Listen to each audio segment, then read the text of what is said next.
Master minds commerce చదవాలనుకునే 10th inter విద్యార్థుల తొలి ఎంపిక.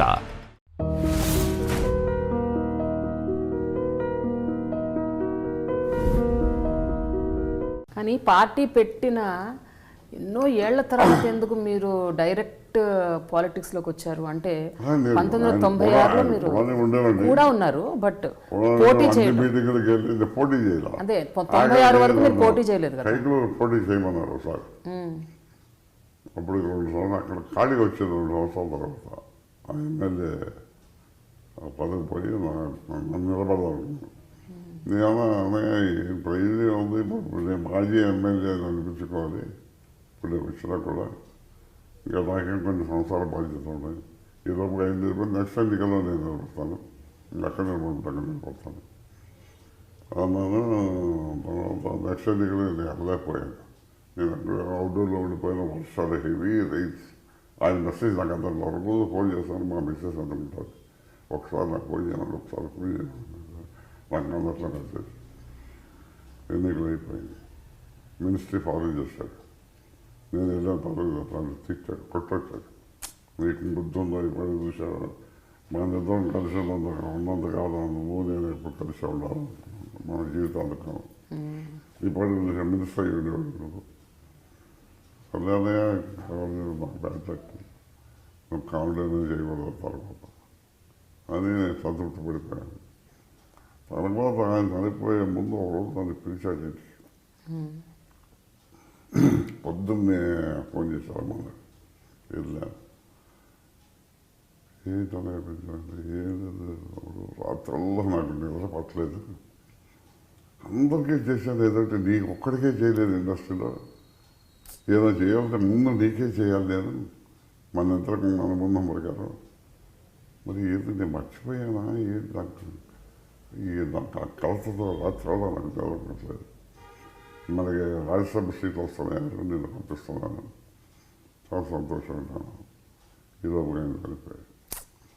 నన్ను పోయిన తర్వాత అప్పుడు చంద్రబాబు నాయుడు నన్ను ఒత్తిడి చేసి బలవంతం చేసి నిలబడాలి మచిలీపట్నం కాన్స్టిట్యున్సీకి. అప్పుడైనా మిగతా ఎమ్మెల్యేలందరూ చెప్పలేదు. ఇక్కడ ఇద్దరు నెగ్గుతాండి పరిస్థితులు కావాలంటే లేదు.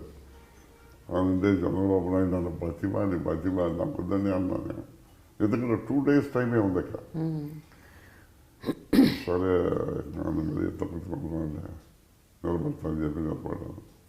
హైయెస్ట్ మెజారిటీతో గెలిచాను అప్పుడు. అలా 1996లో నేను ఎంపీ అయ్యాను. 18 నెలలే పరిపాలన గవర్నమెంట్ పడిపోయింది. మరి ఆ విధంగా పాలిటిక్స్లోకి వెళ్ళిపోయి ఉన్నంతలో కాన్స్టిట్యూన్సీకి బాగానే చేశాను. ఇంతవరకు 40 చేశాడు. ఆ విధంగా పాలిటిక్స్ సెంటర్స్ కూడా అయిపోయింది. రామారావుతో జరగాల్సిందే అది చంద్రబాబు నాయుడు జరిగింది. కానీ ఎప్పుడైనా మీరు ఒక క్షణం ఎప్పుడైనా బాధపడ్డారండి? రామారావు గారు ఉన్నప్పుడు అన్నిసార్లు అడిగారు ఆయన, అయ్యో అప్పుడు చేయలేకపోయానే, ఆయన ఉన్నప్పుడు నేను ఏదో ఎమ్మెల్యేగా మంత్రిగా ఉంటే ఆయన సంతోషించేవారు అని ఎప్పుడు మీరు అనుకోలే? తర్వాత మాకు మెసేజ్ ఉంది కదా, లేకపోతే నేను వచ్చేసేవాడిని, ఖచ్చితంగా గెలిచేవాడిని, ఖచ్చితంగా మీరు వచ్చేవాడిని. మా బ్యాండ్లో ఏం చేస్తున్నాను. అందుకనే మనిషికి ఎంత గొప్పవాడు కానీ ఎంత ఇండస్ట్రీ కానీ అదృష్టం అనేది కలిసి రాకపోతే ఏమీ చేయలేము. అప్పుడు నేను ఉన్నాను అనుకున్నాను. నేను నా టాలెంట్స్ ఇవన్నీ బయటపడడానికి నలుగురు గమనించడానికి నాకు ఒక అవకాశం రావాలి కదా. అవకాశం రాకపోతే నేను ఎట్లా చూపిస్తాను? ఆ అవకాశమే అదృష్టం. అది మరి దేనికైనా అదృష్టం కావాలి. ఇప్పుడు మహేశ్వరరావు గారికి దేవదాసే దొరకలేదు అనుకో, ఎక్కుండేవాడు అయినా దేవదాస కదా ఇప్పటికీ చెప్పుకుంటారు.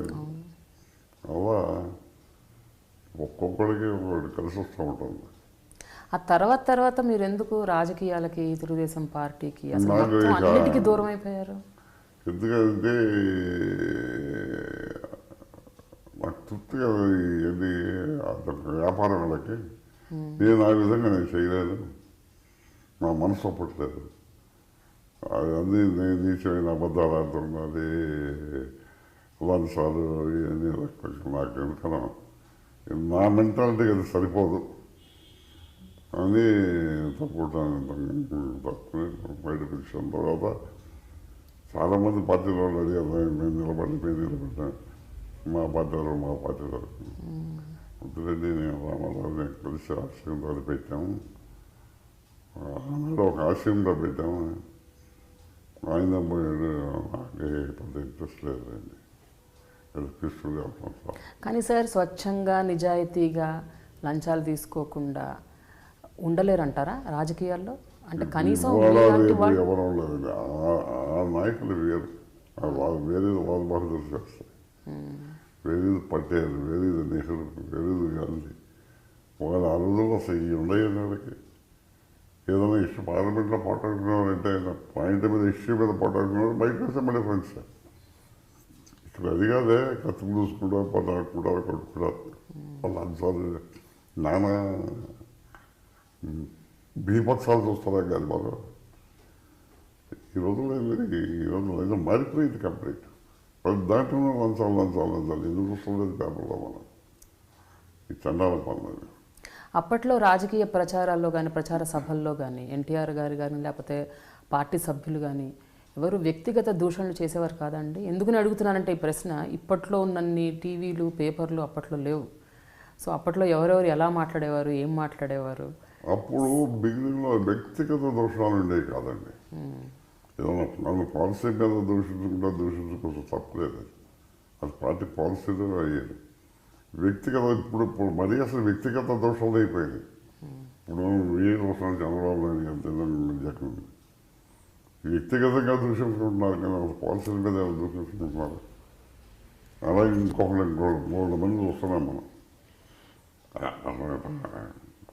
ఆంధ్రాలో అట్లా డిటీరియరేట్ అయిపోయింది. ఆ ఇది పోయింది, ఆ జెంటిల్మెన్ పాలిటిక్స్ అనేది పోయింది. వాళ్ళ పార్టీలో ఉన్నారంటే వాళ్ళు సేవ్ చేసుకోవడానికి కనపడుతుంది, కానీ ప్రజాసేవంటూ ఏమీ కనపడుతుంది. ఇప్పుడు ఇన్ని కోట్లు ఖర్చు పెట్టి అమ్మాయి కానీ ఎంపీ కానీ నెగ్గుతారంటే నిజంగా ప్రజాసేవ కోసం ఖర్చు పెడతారా? మళ్ళీ ఇంతకంత సంపాదించాలి, ప్లస్ మళ్ళీ నెక్స్ట్ ఎన్నికల్లోకి మనకు డబ్బులు కావాలి. ఇది చేయగా కనపడుతుంది కానీ మనకి సామాన్య మనిషికి వాళ్ళు నిజమైన ప్రజాసేవ చేశారు చెప్పండి.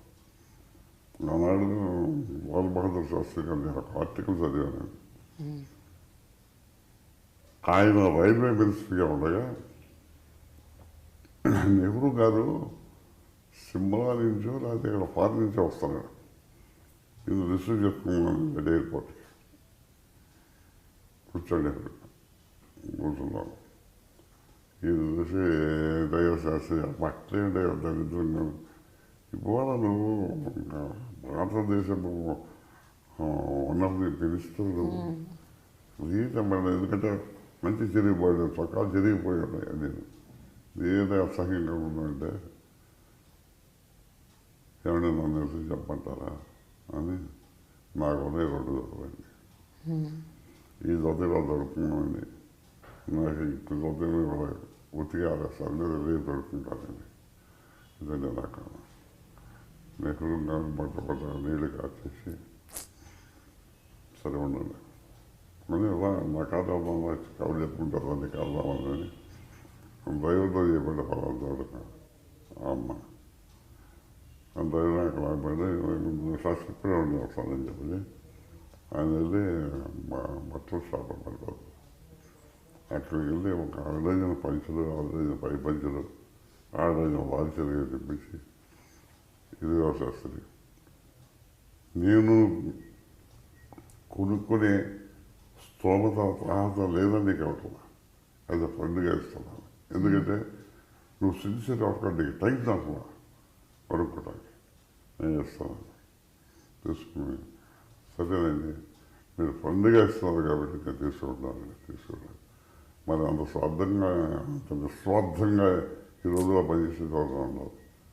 జనాలు ఏదో 2-3 రకాల డ్రెస్సులు మారుస్తున్నారు.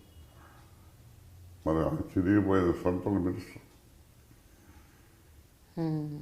అంత నిస్వార్థంగా ఎవరైనా సేవ చేసింది చెప్పండి. అది ఆ రోజు నాయకులు చెప్పాడు నిజమైన ప్రజాసేవ అంటే అది